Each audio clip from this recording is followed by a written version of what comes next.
Litre నీళ్ళు తాగితే గంట ఆగిన తర్వాత నువ్వు ఏదైనా ఇప్పుడు మనం మినపిండి రోట్లో వేసి రుబ్బుతా ఉంటాం.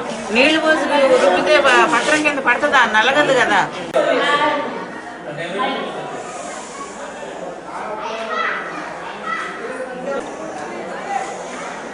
మాది పాలపూర్ అండి. నేను అగ్రికల్చర్ బీఎస్సీ అగ్రికల్చర్ డిస్కంటిన్యూ చేశాను. అగ్రికల్చర్ జువాలజీతో డిస్కంటిన్యూ చేశాను. వ్యవసాయం చేస్తున్నాను. పౌల్ట్రీ ఉంది మాకు. నేను అమెరికాలో కూడా కూరగాయలు వ్యవసాయం అక్కడ కూడా వర్క్ చేశాను. ఆడ సీనియర్ సిటిజన్స్కి కాలేజీ ఇమిగ్రేషన్ 5 సెమిస్టర్లు చేశాను. కానీ ఇలాంటి క్యాంపులు నేను ఎక్కడ చూడలేదు. ఈ సందర్భంగా డాక్టర్ డి శారద గారు మా ఊరిని దత్తత తీసుకొని నెలలో ఒక ఆదివారం last Sunday off the month ఈ విధంగా ప్రాసెస్ చేస్తానికి చాలా సంతోషంగా ఉంది. చూసారండి, బాగానే చూసారండి. మందులు వాడారు, మందులు రాసిచ్చారు, తెచ్చుకున్నా. నీకేంటి ఏ ఇబ్బందులు వచ్చాయమ్మా? తెలియదండి, బీపీ అని వచ్చా. ఇక్కడికి వస్తే షుగర్ ఉందన్నారండి. షుగర్ కి బిళ్ళలు ఇచ్చారండి, టాబ్లెట్లు. నీకు ఎలా అనిపించింది ఇక్కడికి వచ్చి చూపించుకోవడం? అంతా మంచిదే జరిగింది అనుకున్నా. అమ్మో ఉన్నాను తెలియదే షుగరు, ఇప్పుడు షుగర్ ఉందా అమ్మో అని తెలిసిందండి. రాకపోతే తెలియదు కదా, రాకపోతే తెలియదుగా. నా పేరు పోపూరు రామచంద్రరావు, పాలపర్రు, పెదనపాడు మండలం, గుంటూరు జిల్లా. మా గ్రామంలో ఈ రోజున మా గ్రామ బిడ్డ ఉద్యంపూడి సీతారామయ్య గారి కూతురు డాక్టర్ శారద గారు, ఆమె తెనాలిలో వైద్య వృత్తి నిర్వహిస్తూ అశేష అనుభవం గడించి మరి ఈ రోజున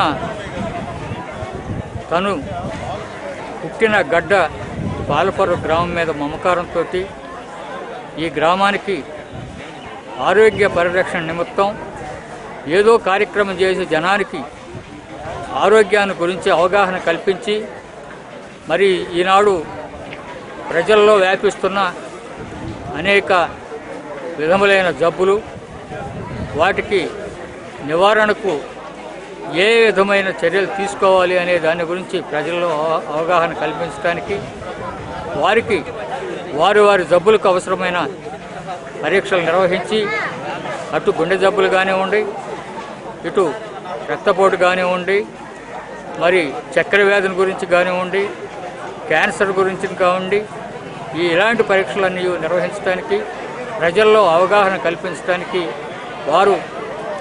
వారు మా గ్రామ బిడ్డగా ఈ గ్రామానికి వచ్చేసి. నా పేరు తేళ్ల రాజశేఖర్, పాలపర్రు గ్రామం, పెదనందిపాడు మండలం, గుంటూరు జిల్లా. నేను మాట్లాడేది ఏంటంటే, మా గ్రామ ఆడపడుచు దొద్దింపూడి సీతారామయ్య గారి కుమార్తె డాక్టర్ డి శారద గారు మా సొంత ఊరు వచ్చి మమ్మల్ని అందరినీ కలుపుకొని ఇంత పెద్ద కార్యక్రమం పెట్టి ఇంతమంది రోగులకి వైద్యం చేయించడం అంటే నిజంగా మా గ్రామస్తులు అదృష్టంగా నేను భావిస్తూ, ఆమెకు మరీ నేను ఎంతో గౌరవంగా, మాకైతే మా గ్రామానికి కానీ మాకు కానీ ఎంతో గౌరవం పెంచిందని చెప్పి మేము అనుకుంటూ